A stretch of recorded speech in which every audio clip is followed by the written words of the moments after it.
अभी अभी हाल फिलहाल में आरआरबी पीओ की प्रीलिम्स एग्जामिनेशन हो चुकी है और एग्जामिनेशन होने के बाद बहुत सारे लोगों के बहुत सारे जगहों पर मैसेजेस आ रहा है, सर मेंस की तैयारी करूं कि नहीं करूं, मैं इस स्टेट से बिलोंग करता हूं, इतने अटेम्प्ट्स हुए, बताइए क्या मुझे मेंस की तैयारी करना चाहिए।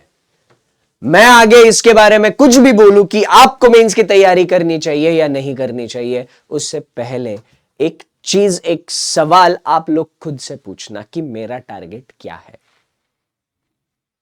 आप अपने आप से अगर पूछते हो मेरा टारगेट क्या है, और अगर आपके अंदर से जवाब आता है कि सारे बैंकिंग एग्जामिनेशंस को देना, उनको क्लियर करना और बैंकिंग सेक्टर में एक जॉब लेना, यह आपका टारगेट है, या फिर आपका टारगेट सिर्फ और सिर्फ आरआरबी ही था, यह सवाल जब आप अपने आप से पूछोगे तो आपको आगे क्या करना है यह इस वीडियो के माध्यम से अच्छे से पता चल जाएगा। अगर आप लोगों का जवाब है कि सिर्फ आरआरबी पीओ ही टारगेट था, उसके अलावा कोई एग्जाम देने ही नहीं है, अगर ऐसे है तो वो जो एक्सपेक्टेड कट ऑफ वाला हमने वीडियो किया है, जिसमें मतलब थोड़ा सा अभी एक्चुअली एक नॉर्मलाइजेशन का प्रोसेस है, वो प्रोसेस कितना इंपॉर्टेंट रोल प्ले करेगा, ये सारी चीजें हमें देखनी होगी। तो अगर आपका अटेम्प्ट 45 से 55 के बीच में है तो आप लोगों को 45 प्लस, अगर आपका अटेम्प्ट है, सिर्फ आरआरबी पीओ ही टारगेट है, 45 प्लस अटेम्प्ट है, तो मेरे हिसाब से आपको मेंस की तैयारी करनी चाहिए, एक्यूरेसी 100% होनी चाहिए। मान लीजिए किसी का ऐसा टारगेट है कि A to Z सारे के सारे बैंकिंग एग्जामिनेशंस देने हैं, है ना। अब हो सकता है कि अभी आरआरबी पीओ का उनका पहला एग्जामिनेशन हो, या इससे पहले एक दो एग्जामिनेशंस दिए हो और ये आरआरबी पीओ का एग्जामिनेशंस दिया हो, तो एनी कैंडिडेट, रिपीटर हो चाहे फ्रेशर हो, अगर इस आरआरबी पीओ में अगर आपका अटेम्प्ट 40 या 40 प्लस हुआ है, अगर आपका अटेम्प्ट 40 या 40 प्लस हुआ है, तो आपको मेंस की तैयारी शुरू करनी चाहिए। क्या 40 क्वेश्चन सॉल्व करके सिलेक्शन हो सकता है? कुछ कुछ स्टेट्स में हो जाएगा, कुछ कुछ स्टेट्स है जिनकी कट ऑफ इसी के आसपास जाएगी, है ना। तो कुछ कुछ स्टेट्स के लिए चलेगा, बट बाकी स्टेट्स मान लीजिए कोई ऐसे मतलब हरियाणा जैसे स्टेट्स है जिधर कट ऑफ थोड़ी सी ज्यादा चली जाती है ना, तो वहां पर 40 क्वेश्चंस का अटेम्प्ट सफिशिएंट होगा क्या? मैं कहता हूं ऐसे स्टेट्स जिधर कट ऑफ ज्यादा जाती है वहां 40 क्वेश्चंस का अटेम्प्ट सफिशिएंट नहीं है। पर आप एक बात समझना, अगर आपका टारगेट आगे के सारे बैंकिंग एग्जामिनेशंस है, तो थोड़ा सा मैं डेट्स पर आपका ध्यान लाना चाहूंगा। आरआरबी पीओ का प्रीलिम्स एग्जामिनेशन अभी हो चुका है, आरआरबी क्लर्क की प्रीलिम्स एग्जामिनेशन 10 और 17 को होगी, मेंस एग्जामिनेशन का डेट इधर लिखा है, ठीक है। तो अभी 10 और 17 अगस्त को आरआरबी क्लर्क प्रीलिम्स है, फिर उसके बाद 24-25 अगस्त को आईबीपीएस क्लर्क का प्रीलिम्स है। हमें बीच में टाइम मिला? नहीं मिला। उसके बाद 24 अगस्त को जैसे ही आईबीपीएस क्लर्क की प्रीलिम्स एग्जामिनेशन खत्म होगी, 29 सितंबर को आरआरबी पीओ का मेंस एग्जामिनेशन आएगा।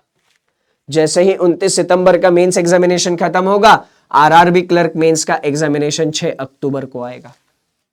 जैसे ही 6 अक्टूबर का आरआरबी क्लर्क का मेंस एग्जामिनेशन खत्म होगा, 19 अक्टूबर को आईबीपीएस पीओ का प्रीलिम्स, उससे पहले 13 अक्टूबर को क्लर्क मेंस आएगा, 13 अक्टूबर को आईबीपीएस क्लर्क मेंस आएगा, 19 अक्टूबर को आईबीपीएस पीओ मेंस और 30 नवंबर को आईबीपीएस पीओ मेंस। तो ये डेट्स फुल पैक्ड है, इसके बीच में हमारे पास स्कोप नहीं है। अगर आप सोच रहे हो कि मैं प्री क्लियर होने के बाद या उसका परफॉर्मेंस अच्छा जाने के बाद मेंस की तैयारी करूं, तो बहुत पिछले साल जो बहुत सारे स्टूडेंट्स ने प्रॉब्लम फेस करी थी, प्रीलिम्स तो क्लियर हो रहे थे शुरू में, पहले 2-3 एग्जामिनेशंस में प्री भी नहीं निकले, बट उसके बाद प्रीलिम्स क्लियर होना शुरू हुए, बट मेंस क्लियर नहीं कर पाए।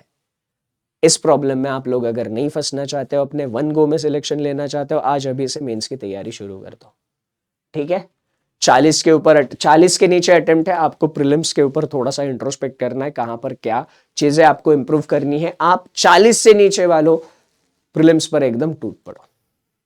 जिनके 40 या 40 के ऊपर अटेम्प्ट्स है और सिलेबस सारा कंप्लीट हो चुका है, सिंपल प्लान है, 2 मॉक्स डेली लगाने हैं, 1 मॉक आपने खुद से लगाना है और 1 मॉक मेरे साथ लगाना है शाम के 7 बजे, ठीक, 7 PM 1 मॉक। तो ऐसे डेली 2 मॉक्स आप प्रीलिम्स के लिए लगाओगे, बाकी बचा हुआ सारा का सारा टाइम आप मेंस के लिए डेडिकेट करोगे, है ना, खुद से एक मॉक लगाओ, प्रॉपर एनालिसिस करो, कहाँ पे कम है, क्या इंप्रूवमेंट करनी है। 7 बजे यूट्यूब पर इसी चैनल पर मैं रीजनिंग का मॉक टेस्ट लेता हूं, उसको फॉलो करो, देखो, समझो, इंप्रूवमेंट लाओ। प्रीलिम्स के लिए 40+ वालों, आपको बस इतना करना है। 7 बजे वाले सेशंस रेगुलर अटेंड करना। इनमें से एक भी एग्जामिनेशन में एक भी लेवल वैरायटी पैटर्न हमारे 7 बजे वाले सेशन के बाहर नहीं जाएगी, है ना। तो ये सेशंस आप लोगों के लिए मस्ट डू सेशंस है ना। बाकी आप लोगों को मेंस की तैयारी करनी चाहिए, इसका जवाब मिल गया होगा। कहां से करोगे, तो बैंक महापैक में अभी हमने मेंस के लिए एक बैच लॉन्च करी है। जिनके पास बैंक महापैक नहीं है, ज्वाइन कर लेना, मेंस की बैच है। और बाकी रीजनिंग की अगर सिर्फ तैयारी करनी है तो अनंत रीजनिंग बैच है, इसमें आपकी मेंस की तैयारी शुरू हो जाएगी। इसमें भी मेंस के रीजनिंग के लेक्चर स्टार्ट हो चुके हैं, है ना।